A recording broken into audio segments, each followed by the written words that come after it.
now.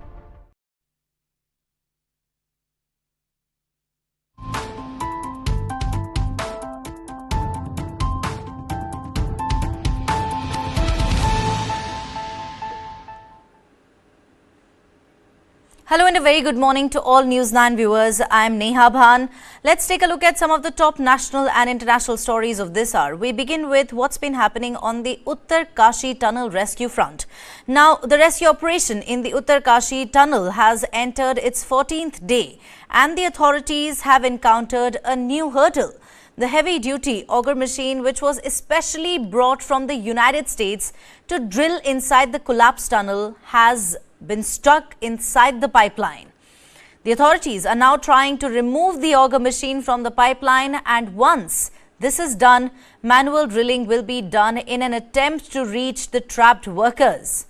Once the auger machine is removed from the pipeline, manual drillers will work to cut through the remaining rubble that separates the rescuers from the workers. The officials working at the rescue site informed that the remaining debris extends up to a length of 6 to 9 meters.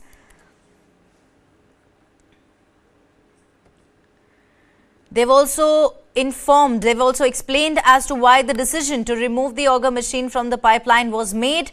Let's elaborate upon it. The officials explained that while drilling with the auger machine, every time if they hit an obstruction, the machine has to be rolled back by up to 50 meters.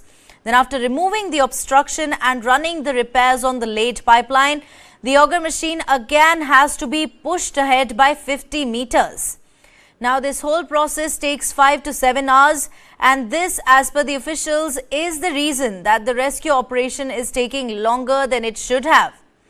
The officials involved in the rescue operation explained that with manual drilling, even if they hit an obstruction, the issue can be resolved manually and the pipeline can be extended further without losing out on time.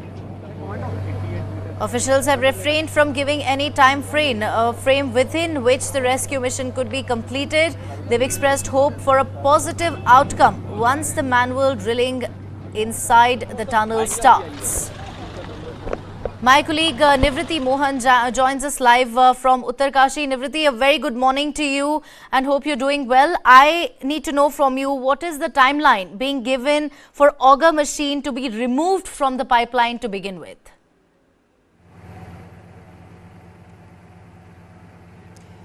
Yeah, this is a little disappointing because there is no timeline as of now, because the auger machine has struck inside, as per the sources, as per the information that I have received from my sources, is that the machine is stuck inside. Earlier they were planning to remove the auger machine, and then they were trying to do it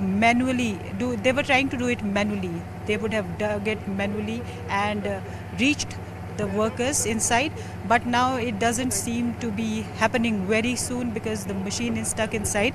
As you can see, the work is still going on. On the face of the tunnel you can see workers there, you can see security personnel there, but there is not much of the activity right now, as you could have seen yesterday. But now you can see orange colored flaps here, orange colored flaps there, which are used in the auger machine to drill, and they are first pushed inside and then with the muck they are pulled out. Now this very instrument is damaged and it is stuck inside the tunnel, and now the auger machine is not working as of now. Now the authorities are trying to pull the auger machine out of the tunnel. Now what is happening is that the authorities are planning for another option. They have 4 to 5 options that they can work upon, but right now the most promising option out of the other options is the vertical drilling, and we could see a big drilling machine going upwards to the spot from where vertical drilling is to be done, and that machine has gone up from the road that BRO has created, the 1.2 kilometer roads the BRO has built, and that machine has taken that road. It hasn't reached up there. As you can see, if I can ask my cameraman to show you the place from where the vertical drilling will be happening, right above the tunnel you can see some work happening. There were laborers there, but right now we cannot see them there. But from there, vertical drilling will be happening if authorities decide to do that. It will happen only if the option that they are working on is not successful at all. But right now the authorities are trying to pull the machine out of the tunnel, and they are trying to explore this option completely, fully, and they are trying rigorously that, because the distance to be covered is very less, and they will want to that this option is made successful. But if it doesn't succeed, then they will have to explore the other second most promising option, that is vertical drilling.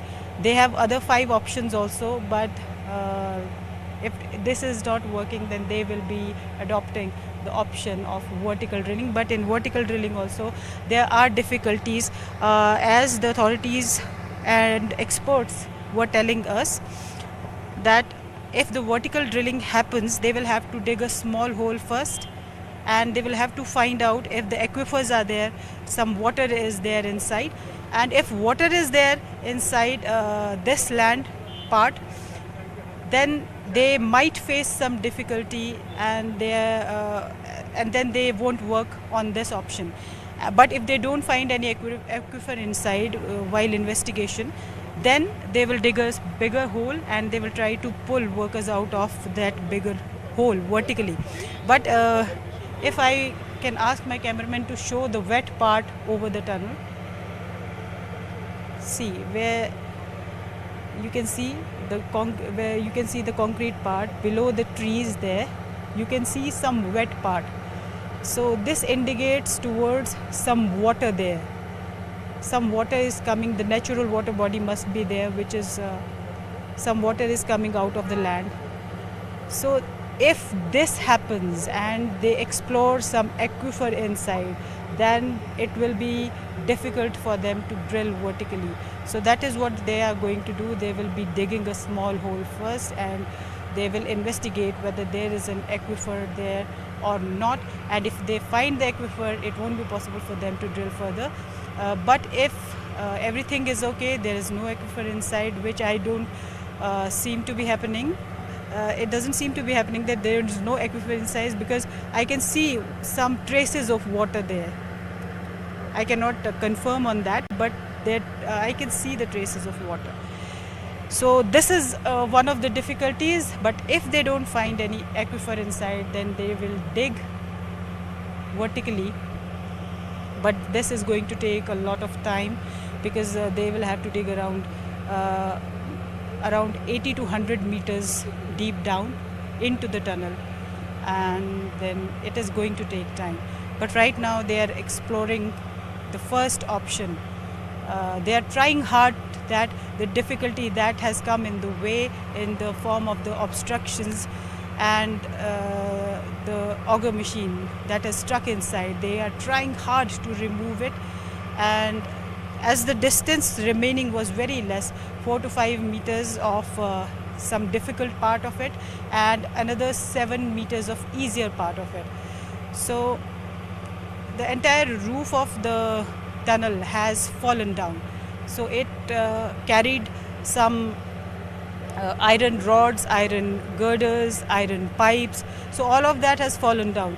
So time and again, whenever they are trying to drill inside, it is coming in the way of the machine, and what they have to do is to pull the machine out first, and then cut it down, and then again put the machine inside. So they are doing it time and again, because continuously they are facing hurdles in the form of these iron parts that have fallen down.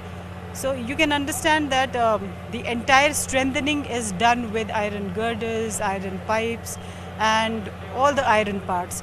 So if the roof with the muck above has fallen down, you can understand how much of iron must be there. Though yesterday they had done some test of land, some test in the land with some radar, uh, which had indicated that there are no iron particles, iron parts like pipes and girders for another 5 meters.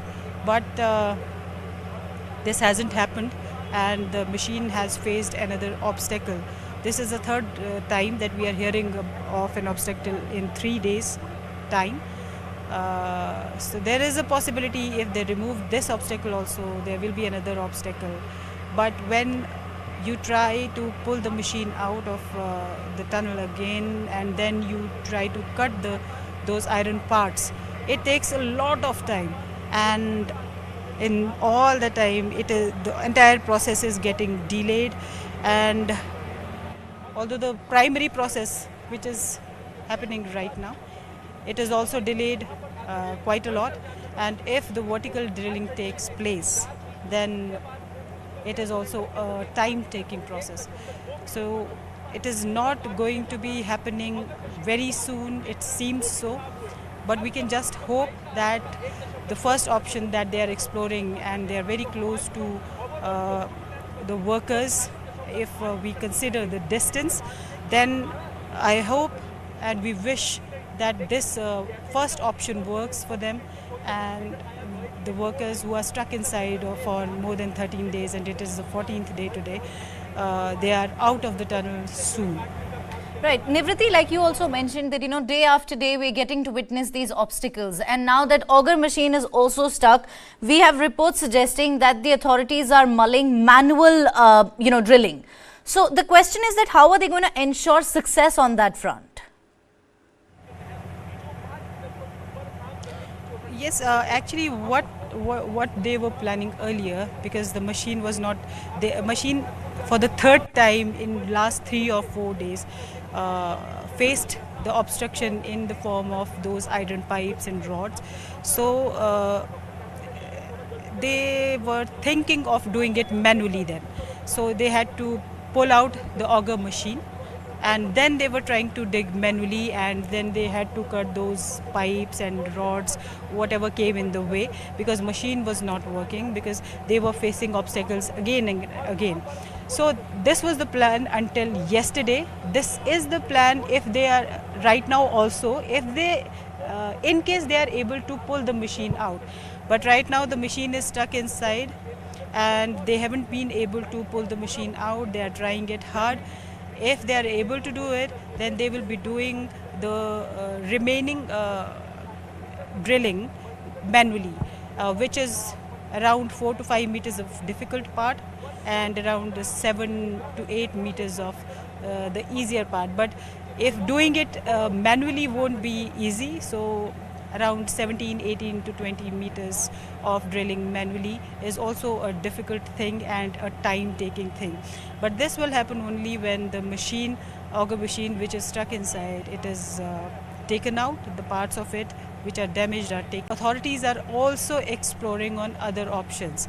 As I said, the next most promising, first was this, and the next most promising option that they would like to explore is the vertical drilling from above there that I had shown you. If I can show you once again. Sorry. So you can see some people over there, right above the tunnel. They're exploring the option to drill the mountain vertically. But there are difficulties out there also, because as I told you, I can see the traces of water on the tunnel. So aquifer is the biggest threat. If they find an aquifer, it might be difficult for them to drill vertically. And also, if they don't find an aquifer, they will attempt drilling, and then they will, first of all, they will have to dig a small hole, and then if everything is all right, then they will dig a bigger hole from where they will pull the workers out if they are successful in doing that. So this is what is happening. Another thing that I was thinking about, this is my analysis, I don't know how correct it is, but the tunnel by now, because the mountain inside, the muck is continuously falling, as we were told by Arnold Dix, the tunneling expert from Australia, who has been pitched in for this rescue operation by the government. So he has also told us that the mountain is continuously falling.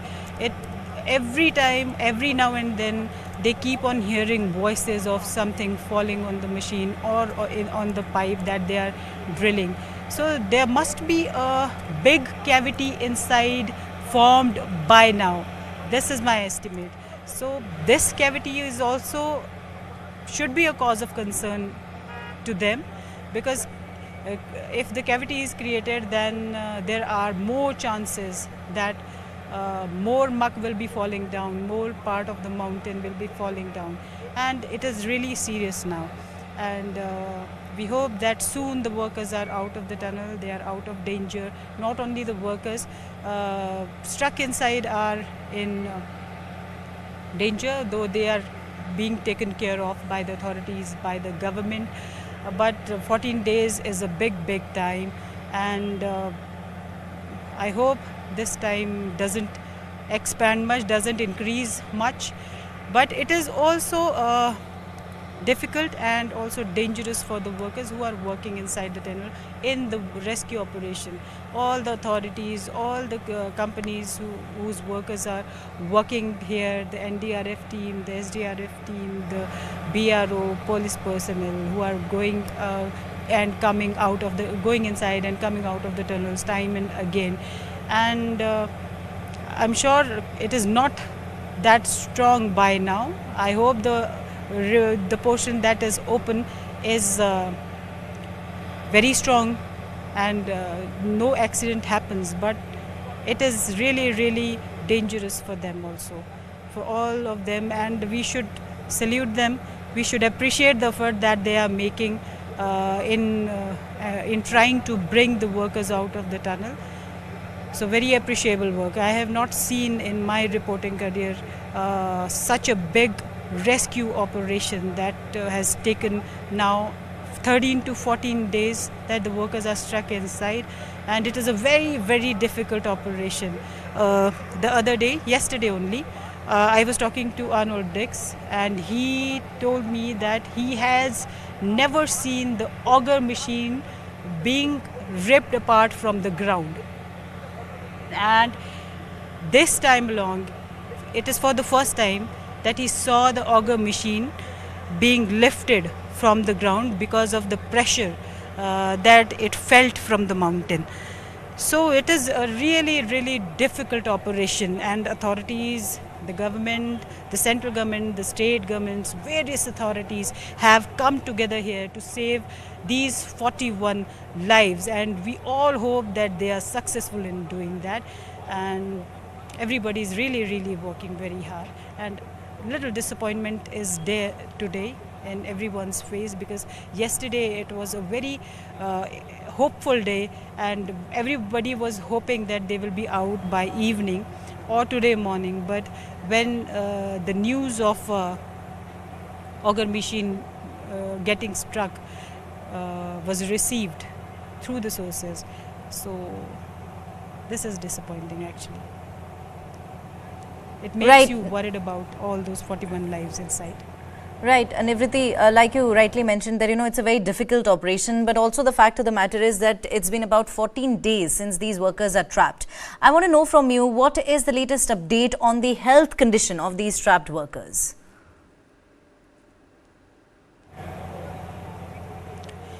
Yesterday we spoke to some of the relatives. We spoke to a father of a worker, and then we spoke to two brothers of another worker. So they are, every day they are speaking to them, and authorities are making it, they are assuring that the relatives are able to speak to all the workers who are stuck inside. So when I spoke to them, when I asked them, did you ask about the well-being of your relatives stuck inside, your son or your brother? They told me that yes, they are all doing well, and the father told me that the son was asking about his father's and his family's health. He was asking, was his sister studying properly or not? Was his mother doing well or not? And did you have your food? He was asking to his father, the worker who is stuck inside. So they are concerned, the workers who are stuck inside, they are more concerned about their family and people and family members who are here for last 14 days, 12 days, 10 days. So they are also worried about the people, the relatives, their own people who are waiting for them outside. But when they inquired about their own health, then they told their family members that they are doing well. There is no health issue and everything is being taken care of. Medicines are being supplied to them. Then the government is also speaking to them. Chief Minister is here for last 3 days, staying somewhere nearby, and every day he's coming here and speaking to the laborers or workers inside and taking stock of the health, mental health condition, physical health condition. Psychologists are talking to them every day. Individually they are talking to each and every laborer and health about the physical health. Some of the laborers were complaining about some stomach ache and upset stomach issues, etc.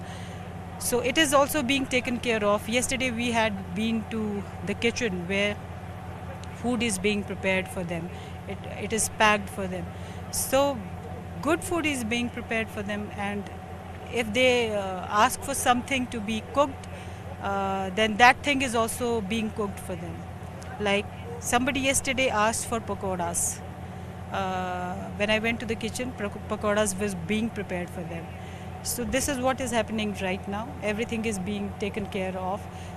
But the most important thing is that it is 14 days now. They should, although they are healthy inside, because psychologists are talking to them, doctors are talking to them, relatives are talking to them. They are not alone inside. There are 41 people who can talk to each other and maybe entertain themselves. I was speaking to a worker's father also. He was telling me that sometimes they play games also inside. I don't know how true it is, but he was telling me that sometimes they play some games also inside. So yes, psychologically, because they are not getting sunlight also. So sunlight is the source without which you can go under depression. I'm sure there must be some depression kind of a thing. Not exactly depression, but they must be worried that when will they get out of this tunnel, or will they get out of this tunnel? These must be the questions that they must be thinking about. But all of us and the workers inside who are stuck, all are hoping that they will be out soon. And after they are out of the tunnel, all the rescue operation, all the arrangements have been made. I want to show you what kind of arrangements have been made. Once they are out of the tunnel, you can see that white, yellow walled building there, temporary medical setup, where their first aid will be given to them, and then primary medical checkup will be done, and then 41 ambulances are parked here. Some of them are parked on spot, and some of them are parked 2 to 3 kilometers away from the spot. So as soon as they come out, we hope they come out soon, the ambulances will be called in, and the workers will be taken to a specially made medical facility in Chinyali Sor, a 41-bed medical facilities, of which we have the exclusive visuals. I think no one else has it. So we have the exclusive visuals of that hospital facility, which has oxygen, which has every facility that could be required, that they require there. But also a helipad has been made for the rescue operation particularly. If any worker or laborer requires much attention, he will be directly flown, he will be directly airlifted to the AIMS in Rishikesh. So every facility is there, every effort is being made, not only to bring them out, but whatever is required after that, everything is being taken care of. The only thing is that they come out soon and all these facilities are utilized. Right. Thank you very much, Nivriti, for joining us with all of those latest updates. We also have a BRO officer, Major Naman, who has spoken with the media and given us the latest on the rescue operations. And my colleague Nivriti also has, in fact, been to a particular, place where the tunnel operations are taking place. And she also has been to a place where a helipad has been set up to rescue those in need. And in fact, as soon as these workers come out, if some of them need immediate attention, they'll be flown to AIIMS Rishikesh from that particular spot. That's what Nivriti just mentioned. Let's take a look at some of these reactions. क्या कर रहे हैं हम? बस BRO को जो कहा गया है कि जो मशीनें ऊपर चढ़नी है उसमें मदद करें ताकि मशीन ऊपर जा पाए, क्या आप लोग तैयार हैं ऊपर? बिल्कुल तैयार हैं। जो हमारी सड़क है ऑलरेडी इन कंडीशन में है और हम बस मेंटेन कर रहे हैं ताकि मशीनरी ऊपर पहुंच सके। क्योंकि सड़क सर बनाकर डिलीवर्ड किए हुए तकरीबन मुझे लगता है 3 या 4 दिन पहले आप लोगों ने दे दिया। अगर वर्टिकल ड्रिलिंग होनी थी तो मशीन पहले क्यों नहीं चढ़ाई गई? अब आनंद फानंद में मशीन चढ़ाई जा रही है।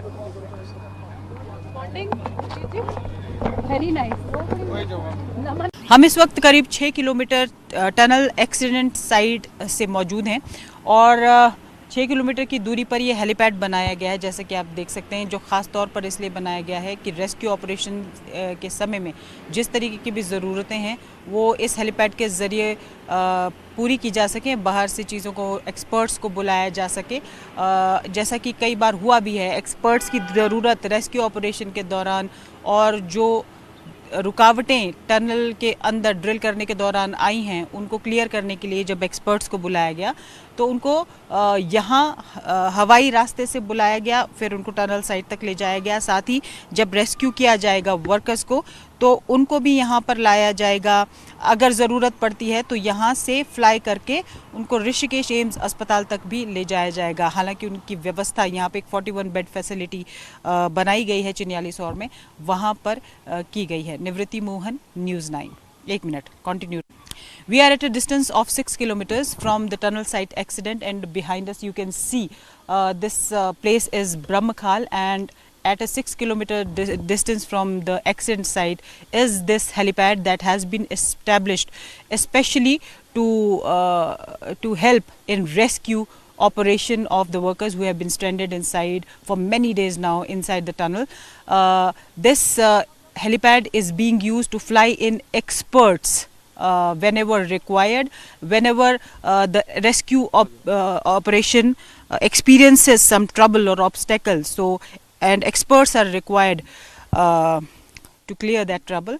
So experts are flown in and they land here at this helipad, and also there is a possibility that this helipad will be used to airlift the workers when they are rescued if required, and they will be airlifted to AIIMS hospital in Rishikesh.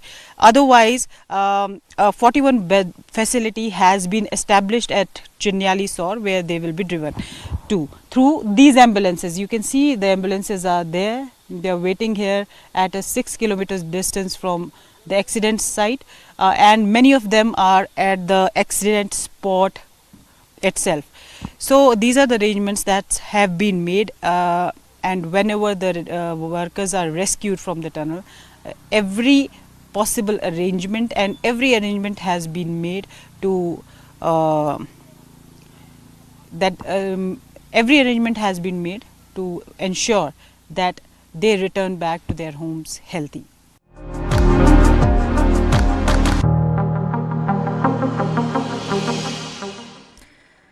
Moving on to Rajasthan now, where polling is underway for 199 assembly seats, where the BJP is hoping that the state sticks to its revolving door tradition, where incumbent government is voted out every 5 years. After every 5 years, now the Congress meanwhile is hoping to beat anti-incumbency in the state.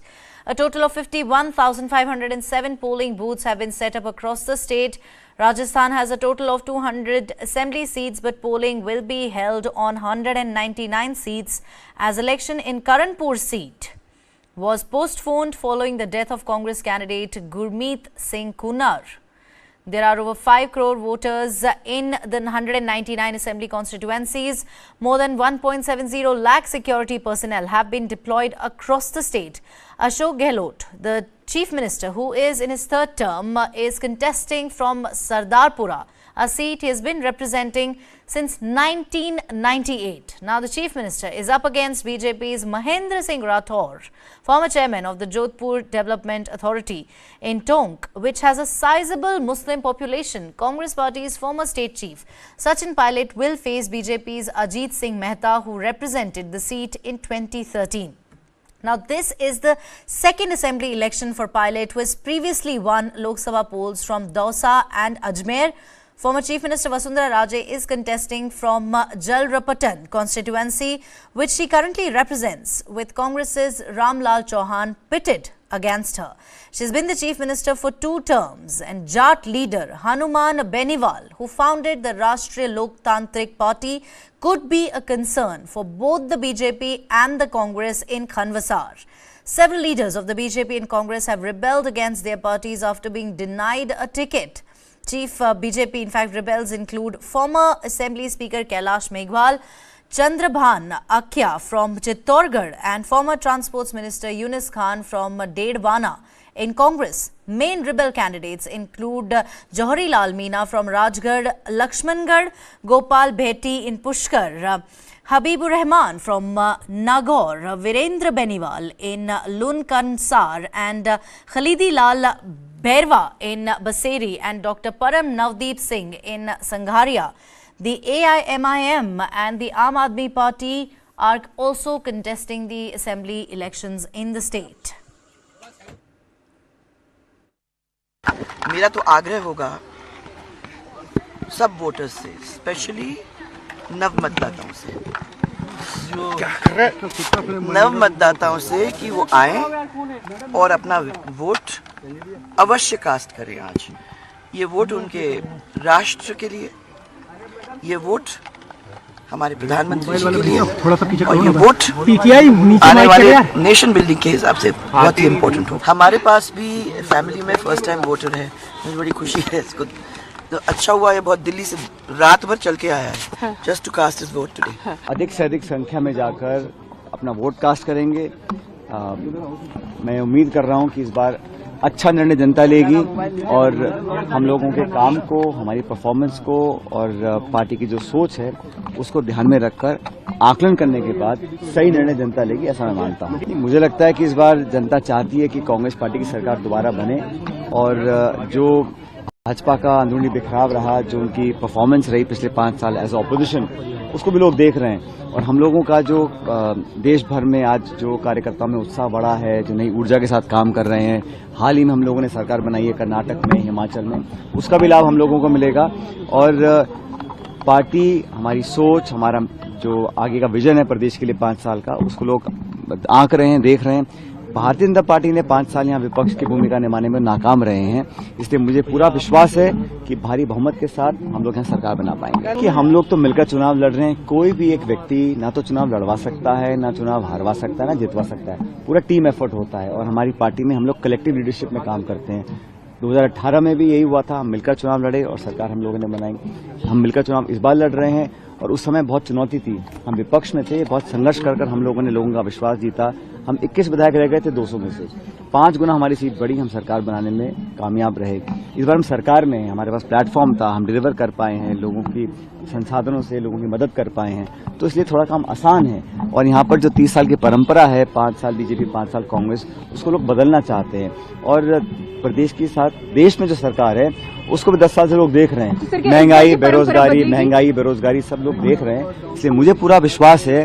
और जो आप कह रहे हैं कि हम लोग चुनाव मिलकर लड़ रहे हैं, जो बिखराव है, जो खिंचाव है, जो तनाव है, वो भाजपा में है। हम लोग तो पहले भी एक थे, आज भी एक है, और पार्टी को जरूरत आज है, पार्टी को जरूरत है हम स्टेट्स में चुनाव जीतें। स्टेट्स में हम चुनाव तब जीतेंगे जब मिलकर चुनाव लड़ेंगे, और हम इसी दिशा में काम कर रहे हैं। ये अपनी सरकार चुनने का अधिकार लाखों बलिदानों के बाद हासिल स्वतंत्रता और लोकतंत्र के द्वारा मिला है। 5 साल के लिए हम अपने क्षेत्र का, अपने राज्य का, अपने देश का भविष्य चुनने के लिए, और 5 वर्ष पूर्व जो मतदान हमने किया था उस मतदान के चलते जिस तरह की परिस्थितियां और हालात बनी, इन दोनों का आकलन कर हमें मतदान करना चाहिए। अधिकतम मतदान हो और हम 100% मतदान के स्तर तक पहुंचे, ये लोकतंत्र की परिपक्वता और लोकतंत्र की पवित्रता, शुचिता दोनों को का परिचायक है। पिछले आजादी के बाद में पहली बार हुए चुनाव में 35% मतदान से अब 70% से ज्यादा मतदान होने लगा है। लेकिन अभी भी मेरा आग्रह और अनुरोध यही रहेगा कि हम और अधिक इस मतदान प्रतिशत को बढ़ाएं। सरकार के स्तर पर भी इस पर प्रयास हो रहे हैं, लेकिन सभी पॉलिटिकल पार्टियां भी इस स्तर तक प्रयास करती है। मैं सब मीडिया के बंधुओं से भी कहूंगा, क्योंकि मतदान प्रक्रिया अभी प्रारंभ हुई है, लगभग 2 घंटे होने को है, आप सब चैनल्स के माध्यम से भी ये संदेश लोगों तक जाए, ये प्रेरित लोगों को हम सब मिलकर के कर सकें कि अधिकतम मतदान हो।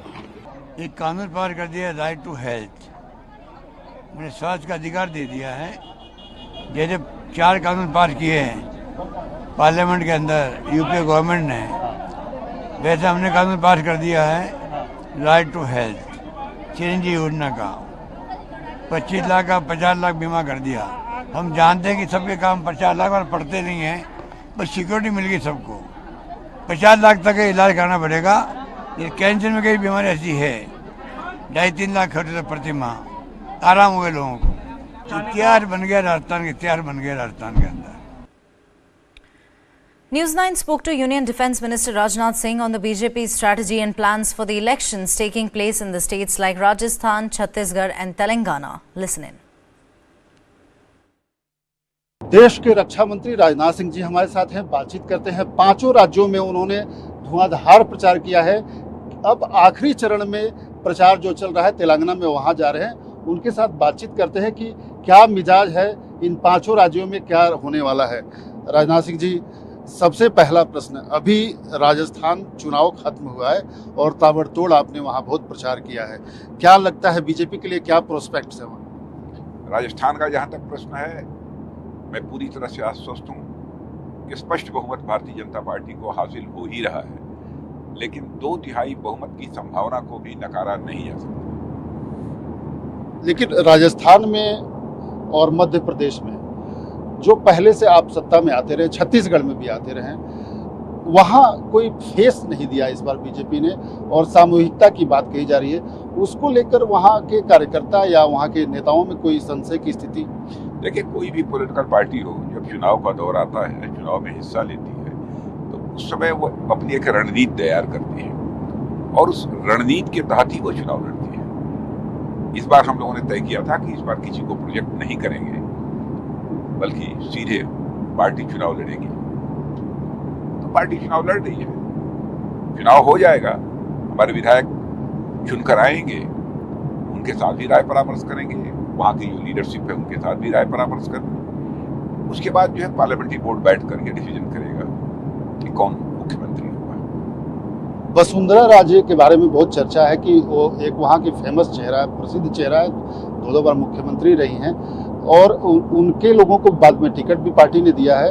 लेकिन उनको अगर पार्टी के अंदर लोगों का कहना है कि अगर चेहरा बनाया जाता तो शायद और कंफर्टेबल मार्जिन से जीत सकती थी। नहीं, वसुंधरा जी कद्दावर नेता हैं और पूर्ण मनोयोग के साथ और पूरी ताकत के साथ इस चुनाव में लगी हुई है, और इसीलिए मैं कह रहा हूँ कि भारतीय जनता पार्टी राजस्थान में 2/3 बहुमत भी हासिल कर सकती है। मध्य प्रदेश को लेकर आप वहां भी बहुत लगातार दौरा किए, मध्य प्रदेश मध्य प्रदेश में तो अब क्लियर है, अपनी सरकार बन रही है, इसमें कहीं 2 मत नहीं है। और छत्तीसगढ़ में भी, छत्तीसगढ़ के बारे में लोग कहते थे कि कांग्रेस को एज है, पहले कहते थे, लेकिन अब इधर जिस तरीके से भारतीय जनता पार्टी का इलेक्शन वहाँ उठा है और हम लोगों की जो पब्लिक मीटिंग्स हुई हैं उसमें जिस प्रकार का रिस्पांस आम जनता के द्वारा मिला है, अब हम लोग आश्वस्त हैं कि छत्तीसगढ़ में भी भारतीय जनता पार्टी अपनी सरकार बनाएगी। एक जो आज के राजनीति में देखने को मिल रहा है, आप आज तेलंगाना जा रहे हैं, तेलंगाना में बीजेपी जमीन बनाने की कोशिश कर रही है। तेलंगाना में आज से 6 महीना पहले कहा जा रहा था कि बहुत अच्छी स्थिति है बीजेपी की, लेकिन बाद में कांग्रेस की स्थिति अच्छी हो गई, बीजेपी की खराब हो गई। कुछ ऐसे निर्णय हुए, आप मानते हैं? अब स्थिति जैसी भी हो, हम लोग इसकी चिंता नहीं करते। हम सरकार बनाने का लक्ष्य सामने रखकर ही हम चुनाव लड़ते हैं, और तेलंगाना में भी हम चुनाव लड़ रहे हैं तो सरकार बनाने का लक्ष्य निर्धारित करके ही चुनाव लड़ रहे हैं। राजनीति में एक नई भाषणबाजी का दौर चला है, और उसमें पीएम के लिए जिस तरह के शब्द इस्तेमाल किए गए, राहुल गांधी ने बड़ा खुले तौर पे उनको के लिए जो शब्द इस्तेमाल किया, आप मानते हैं कि इस तरह के शब्दों का अभी चयन करना चाहिए? आगे लोकसभा का चुनाव बाकी है। नहीं, राहुल गांधी ने जो कुछ भी कहा है बहुत ही दुर्भाग्यपूर्ण है। उसकी जितनी भी निंदा की जाए वह कम है, और समाज नीति हो अथवा राजनीति हो, सभी जगह इस बात का ध्यान रखा जाना चाहिए कि मर्यादाएं किसी भी सूरत में न टूटने पाए। राम राज्य को आदर्श राज्य हम इसीलिए मानते हैं क्योंकि राम राज्य के जो उस समय राजा थे, मर्यादा पुरुषोत्तम भगवान राम, आजीवन उन्होंने मर्यादाओं का पालन किया।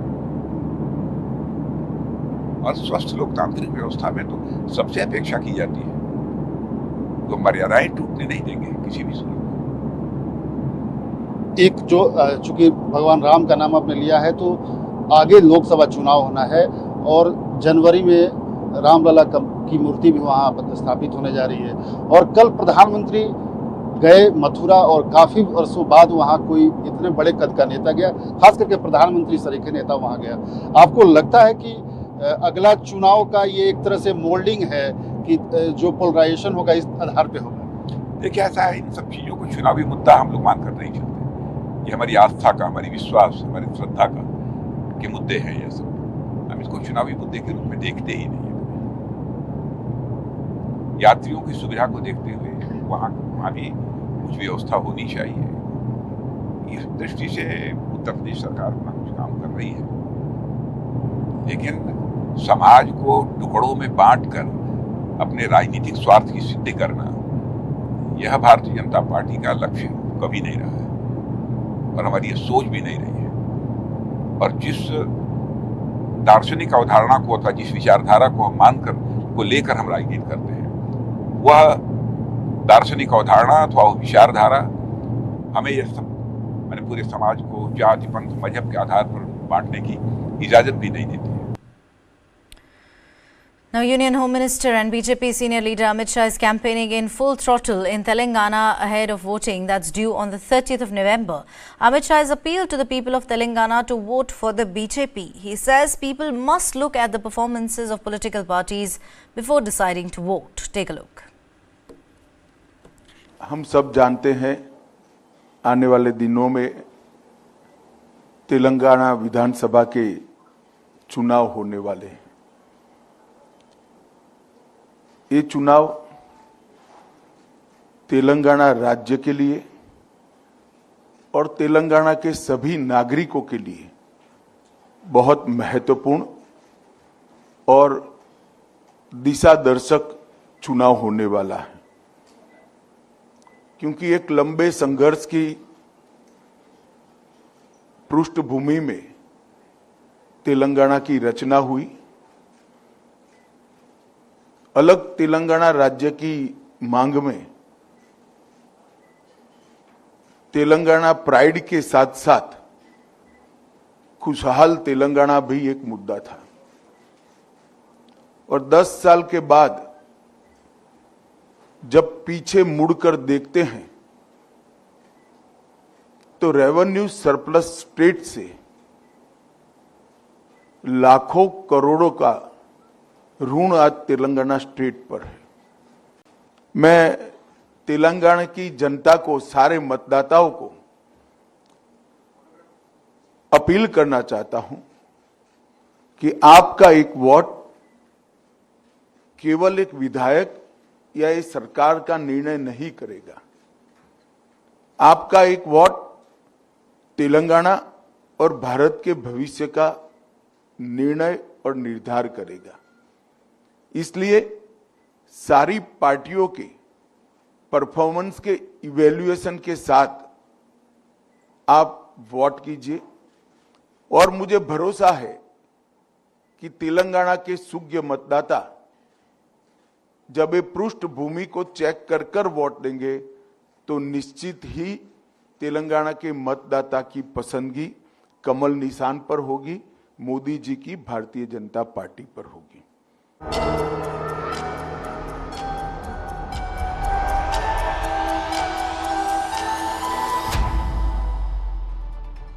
The following content may contain visuals that are disturbing, graphic, or sensitive in nature. Viewer discretion is advised. This material is intended for mature audiences and may not be suitable for all viewers. Please exercise caution while watching, and if you find such content distressing, we recommend discontinuing viewing. This disclaimer is provided to ensure awareness and to prioritize viewer well-being. Switching our focus to Israel-Hamas war now, the war between Israel and Hamas has entered its 50th day. Let's get you the latest update on your screens. A first batch of hostages released as Israel-Hamas truce begins. 13 Israeli captives, 10 Thai citizens and 1 Filipino resident has been released from Gaza. 39 Palestinian women and children freed from Israeli jails. Israeli officials stress fighting would resume after the pause. Benjamin Netanyahu, Israeli Prime Minister, has said war would not stop until all of Israel's aims have been achieved.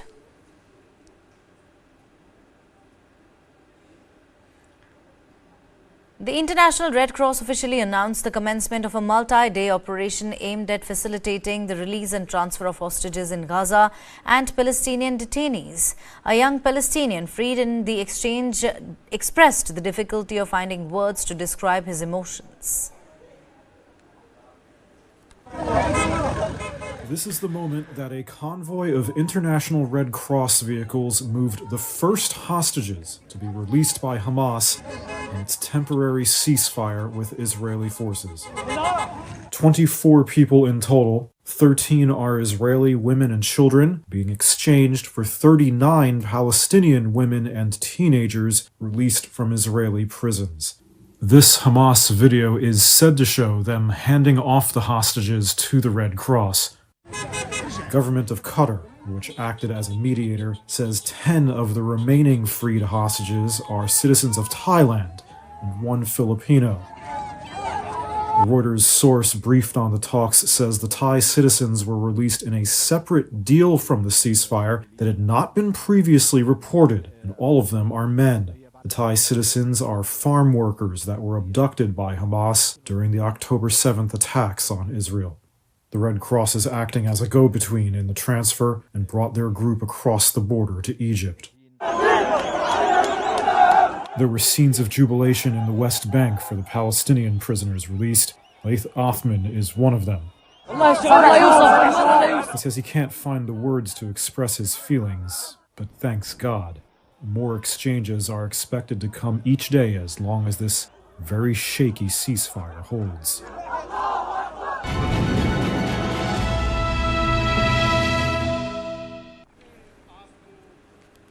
Now the world's largest iceberg, A23A, is on the move after 3 decades. The Antarctic giant, which is 3 times the size of New York City, is drifting past the Antarctic Peninsula propelled by winds and currents. Scientists are monitoring its rare journey and are unsure if it will impact wildlife or shipping routes. Here's a report. This iceberg is one of the oldest icebergs in Antarctica, as well as being the largest at the moment. And it broke off the ice shelf in 1986, and then it remained grounded on a high point of the sea floor, quite close to where it broke off, and it stayed there for about 30 years since the mid-80s. And then in the recent years, so since around 2020, we first started to see it moving a little bit, and now it's moving relatively quickly up the eastern side of the Antarctic Peninsula and out into the open ocean. Where it was grounded quite close to the continent, the ocean is very cold. It has moved around a little bit, but I think it over time, it's probably just thinned slightly and just got that little bit of extra buoyancy that's allowed it to lift off the ocean floor and get pushed by the ocean currents. You know, an iceberg of this scale has potential to survive for quite a long time in the Southern Ocean, even though it's much warmer and it will start to melt more quickly. It could still make its way reasonably far north up towards kind of South Africa, where it can disrupt shipping. Well, that's all we have in this edition of the Bulletin. Thank you very much for watching. You have a great day ahead. This is me, Neha, signing off.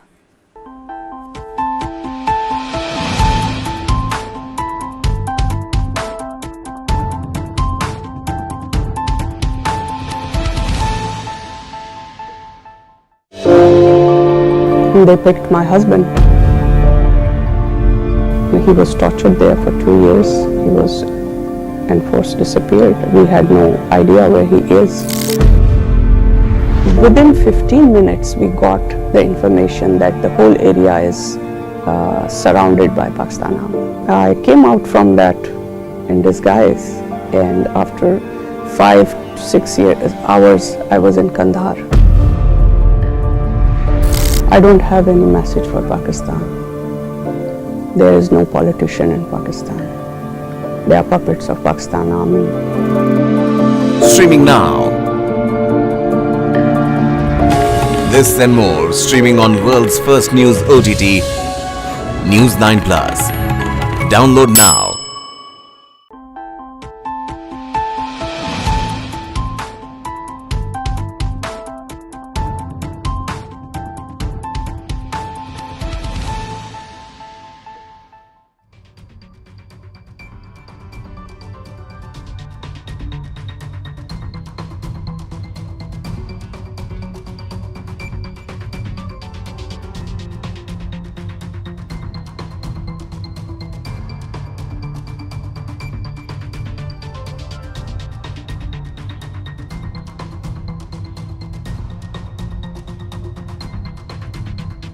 माताओं, भाइयों, बहनों, ये तेलंगाना में BRS सरकार ने 10 साल में तेलंगाना को बिल्कुल बर्बाद कर रख दिया। इन्होंने जितने भी वादे किए थे, वो सारे वादों पर केसीआर खरे नहीं